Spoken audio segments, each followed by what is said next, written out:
Salaamaaleykum asalaamaaleykum mbokk yi ñu ngi profité ci occasion bi d'attirer l'attention de tout un chacun par rapport à la situation actuelle qui se passe au Sénégal. Cela me rappelle toujours ce que le philosophe disait. Il disait que nul ne peut tirer son épingle du jeu. Et face à une telle situation, l'abstention prend un sens redoutable. Le Conseil constitutionnel a fini plus ou moins d'invalider ou de rejeter les recours, que ce soit de Benno, comme exactement ce que l'on appelle de Yewwi Askan Wi. Une situation assez complexe et qui présage peut-être de l'endémie trouble, ce qui serait extrêmement grave pour notre cher Sénégal. Et aujourd'hui, si on ne prend pas garde, vous savez que le djambarisme dont font état certains partis de l'opposition, c'est méconnaître exactement les dérapages et les gravités qu'il y a dans une situation de vouloir mener le Sénégal vers l'avenir. Qui a lu ce qui s'est passé au Rwanda, qui a compris le rôle qui a été joué par le journal Kangourou et ce qu'on appelle la radio Mille Collines, Demba a des centaines de milliers de mutilations, de décès et d'atrocités sans égal. Di nga xam ni comme ni ko suñu Murtala doon waxe boo ñàkkee jàmm di nga xam ni loo mën a am jàmm moo la ko gën. Donc aussi j'attends du pouvoir parce que li may def ni c'est un cri de cœur du pouvoir et particulièrement le président Macky Sall. S'il y a une autre possibilité à faire pour pouvoir ne serait-ce que revoir les choses, parce que le droit est déjà dit, la loi c'est vrai que c'est la loi même si elle est dure. Wante daf may rappeler des propos yoo xamee ni lorsque jeune professeur je venais de débarquer à Podor au lycée Baba Ndiong, et jusqu'à présent ces mots-là restent très frais dans ma mémoire. À l'époque c'était un second cycle, mais il y avait un CEM et le principal qui était là-bas, le général Nia, Abdourahmane Nia, quand on est arrivé comme jeune professeur, il a dit que je ne souhaite pas qu'on ait des rapports administratifs, mais des rapports sociaux. Parce que si c'est des rapports administratifs, ce sera exactement ce que disent les textes. On va les appliquer et rien d'autre. Alors que si nous sommes dans le cadre de ce que l'on appelle des rapports sociaux, non seulement on va régler les problèmes entre personnes, entre tempérament et incompréhension, et cela aussi ne va pas tordre le cou à ce que l'on appelle l'administration et le bon fonctionnement de cet établissement. Et j'avoue que nous avons acheminé avec lui pendant 2 ans. Ensuite, il est parti à l'inspection, on l'appelle les IDEN, l'inspection département de l'éducation nationale. Mais voilà quelqu'un qui a su gérer cet établissement avec des mains de maître, mais surtout avec ce que l'on appelle des rapports sociaux entre collègues, ce qui a fait que, ne serait-ce qu'un établissement qui était loin de ce pays, on est arrivé à faire de très beaux résultats. Je lance un appel, parce que aussi dans une situation pareille, il faudra éviter le djambarisme, il faudra éviter ce que l'on appelle le tout pour le tout, car le tout répressif n'a jamais prospéré. Si le tout répressif avait prospéré, Mobutu ne serait pas détrôné, Moudaw Bala Maroc pèse 34 kilos décédés. Si le tout répressif pouvait prospérer, les pays qu'on appelait les pays où qui organisaient leur conférence nationale, là où il y avait que la voix de son maître, ña fa newoon ñëpp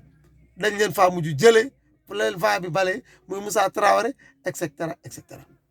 Sénégal la ñu am amuñu leen lu mooy Sénégal. Nous ne voulons pas quitter ce pays. Mais xam nga mooy yàq dëkk bi c'est que actuellement la manière sur laquelle les gens font de la politique moom la ñu biaisé moom la ñu yàq. Bu fekkee la politique n'est plus un sacerdoce, mais yow miy def politique bi yaa ngi xool pour remplir sa poche, yaa ngi xool pour placer sa famille, yaa ngi xool pour def des pots de banane, des crocs en jambe pour lor nit ñi, pour que yow sa personne képp di feeñ pour sa daraja sa bëgg-bëgg ak sa abam. Te loolu yàlla daf ko rëbb, parce que yàlla rëbb na koo xam ne bi ne tu es dans l'usure, rëbb na koo xam ne bi da ngay fecc ko la rëbb na koo xam ne da ngay njuj njaaj wala da ngay njublan. Kon donc ñun ñëpp war nañoo mën a toog xam ni l'homo sénégalensis lan moo leen di génn ci situation yi. À chaque fois qu'il y a des drames, Sénégalais bi dañu tasewu ñoom ñëpp nekk un seul homme, amandoo un seul ennemi, frappando effectivement au même instant et au même moment. Le Sénégal traverse une situation extraordinaire. La justice a déjà parlé, mais le président de la République peut faire quelque chose. Moi, je parle sous 2 titres. D'abord, en tant que citoyen sénégalais, intellectuel, qui a eu l'opportunité de visiter pas mal de pays d'Europe, et j'ai regardé que partout où les gens ont utilisé la violence, partout où les gens ont voulu faire du djambarisme, cela n'a rien donné. Et j'en prends pour preuve la Catalogne, particulièrement Barcelone, là où j'étais, quand Puigdemont déclarait ce qu'on appelle la DEUI, la déclaration unilatérale d'indépendance unilatérale, la déclaration unilatérale d'indépendance, là, le moudier, à 0 heure, il a pris un bus pour traverser la frontière et aller se réfugier en Belgique. Alors que si les gens avaient négocié, si les gens avaient parlé, parce que finalement, quel qu'en soit l'empereur de la guerre, les gens vont retourner autour d'une table. Moi, j'attire l'attention du président de la République, Macky Sall, personnellement, en tant que d'abord citoyen sénégalais, en tant qu'intellectuel, de revoir dans quelle mesure on peut faire quelque chose, ne serait-ce que reporter les élections. Mais rien ne l'interdit. On peut reporter les élections et ensuite partir d'un postulat. Ce postulat, c'est quoi? Ça veut dire que cette histoire de parité-là, je n'ai rien contre les femmes. Mais quand même, def parité ba liste buñ fi bëgg def parité bi bloqué ko,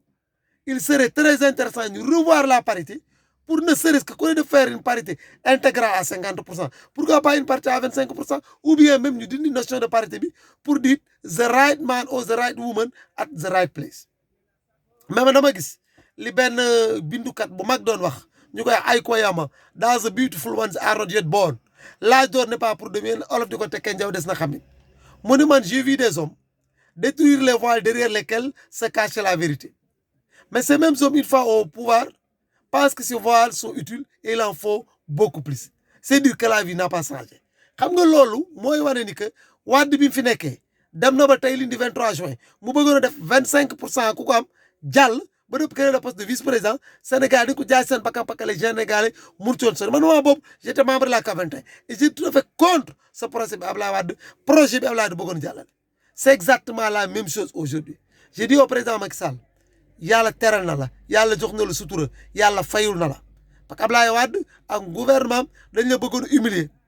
par ce courage par ce gëm-gëm nga taxaw fële. D'ailleurs man inspiré nga ma ci lu bari comportement politique bu may adopté nii sa jëmm laa ci xool parce que yow boo toogoon naan damay neexal Wade sur l'actionnaire majoritaire doo ma sane président moo tax man képp ku ma ànd aussi xeex politique du ma la teg lu dul li ñu war a tegu soo xamul sama place ma teg la sa place. Deuxième, je parle comme secrétaire général de la CPJ Layler, parti créé depuis 2009 par un groupe d'intellectuels qui m'ont mis à la tête de ce parti comme secrétaire général. Et effectivement, nous avons contribué pour pouvoir aider le président pour sortir le pays de l'ornière. J'ai dit, en tant que secrétaire général de ce parti, monsieur le président de la République, nous sommes du même bord. Nous travaillons pour changer ce pays. Je sais que vous avez un bilan élogieux. Vous avez fait beaucoup d'efforts. Parce que le terre, au début, je n'étais pas d'accord. Mais j'ai vu que, ça veut dire que quelque part, même s'il ne faut pas oublier le chemin de fer, on se rend compte exactement que le terre là a sa raison d'être. Deuxièmement, le stade. C'est vrai qu'on ne se nourrit pas de football et d'infrastructures. Mais aujourd'hui, vu les performances des Lions, vu ce qu'on appelle la place du Sénégal dans le sport, ce stade-là restera vraiment dans le record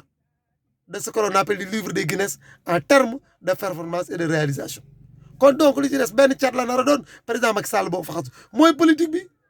parrainage bi su ma doon yow damay dindi parrainage totalement. Mais pourquoi on parle de ni pas que liste dañuy def à floraison mais nañu def le bulletin unique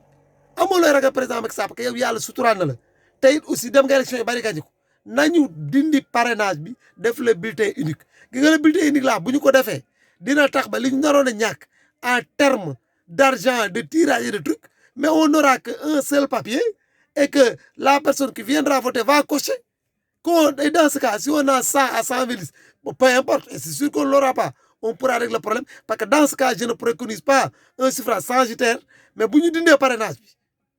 une parité intégrale,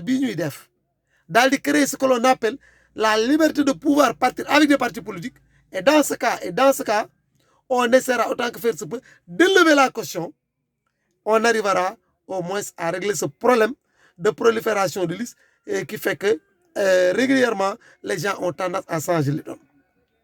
Sénégal ñoo ko bokk muy suñ Sénégal ñun duñ ci fas yéene terre duñ ci fas yéene noppi 88 benn bi di Blanche rôle de levier lañ ci joué taxaw ci parce que c'était le président de la toute puissante commission revendicative du foyer du lycée Malick Sy dañ ci taxaw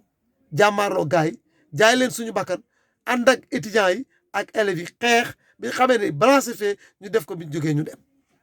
yàlla suturaal na ni bu doon ni génn bitim réew dëkk fa yàlla may nañu ko parce que tous mes diplômes je les ai eu en Europe mais man je ne parle pas d'un point de vue personnel parce que nañ boo teddee sa mbokk teddul sa ndey teddul sa yaay teddul sa askan ak ñi nga dendal tedduñu boo jàpparen tedd nga yaa ngi nax sa bopp dañu war a bàyyi di def la politique bi nga xamee ni bi ne deewuñ ko ludul oto bu paan la koo ci pousse bu demee mu dem yoonam aujourd'hui l'opposition doit aussi respecter le verdict qui a été donné l'opposition bu fekkee da nga bëgg di laaj benn dëkk te tey boo ko defee en cendre ou bien en feu en sang ëllëg nga fas yéene ko yor kon ku gis li xaw nii tey Ukraine gis ni leen Poutine di bombarder dëkk ba yàqu war ngaa xam ni yow ci sa bopp Sénégal de boo fi laajul jàmm laaj fi leneen soo ñëwee tey reconstruction bi ne la poser problème donc nañu teg wax ay va-t-en-guerre yi opposition bi di jël nañu teg waxu nappaate yi ñuy jël nañu teg seen caaxaan yi ñuy jël naan nañu dajaloo nañu rassemble nañ def lenn te ñu toog autour d'une table rien n'est encore joué reportons ces élections-là permettons à tout un chacun de pouvoir y aller parce que président Macky Sall vous n'avez pas à faire moins Abdoulaye Wade est venu là créé fi parrainage créé fi caution créé fi leneen il a laissé les gens compétir Abdou Diouf li ñu ko mën a wax c'était le tout répressif mais il avait accepté Abdoulaye Wade dem na fi Landing dem na fi Bathily dem na fi Mazine Diop dem na fi Mamadou Dia même bi mu génnee demande na ci élection yooyu kon donc moi je pense que lii du affaire boo xamee ni dafa léger lu mag a mag la te l'avenir de notre pays en dépend man nag en tant que intellectuel universitaire en tant qu'homme politique secrétaire général de la convergence population et l'équité damay attirer l'attention de tous les Sénégalais nañu déggoo nañu nekk benn bopp nañu éviter manifestation nañu éviter marche mais nag nañu dialoguer nañu toog et que le président Macky Sall aussi doit pouvoir se situer en haut pour régler le problème parce que yàlla tere na la xëccoo nga ñoom Wade bëggoon la toroxal suñu borom jàppale la tey jii ba aujourd'hui tey lu ñu wax ci dëkk bala ñu tuddee yow lañ koy def tu nommes à tous les avancées militaires man maa ngi attirer sa attention di la ñaan ni la rien n'est encore joué on peut reporter ces élections ou bien trouver un autre palliatif pour éviter des situations préélectorales effectivement porteuses de problèmes et de catastrophes ou bien une situation post-électorale ingouvernable et ingérable dans ce pays parce que tey jii Poutine tooñ nañu ak guerre bi indi Ukraine indi fi coow blé bi manqué urée bi manqué ba tey jii prix essence dem ci 890 nous sommes ay góorgóorlu kër koo ci dem ça DQ matul le petit déjeuner a pris son horizon funèbre ces enfants sont devenus squelettiques du fait d'une malnutrition président Macky Sall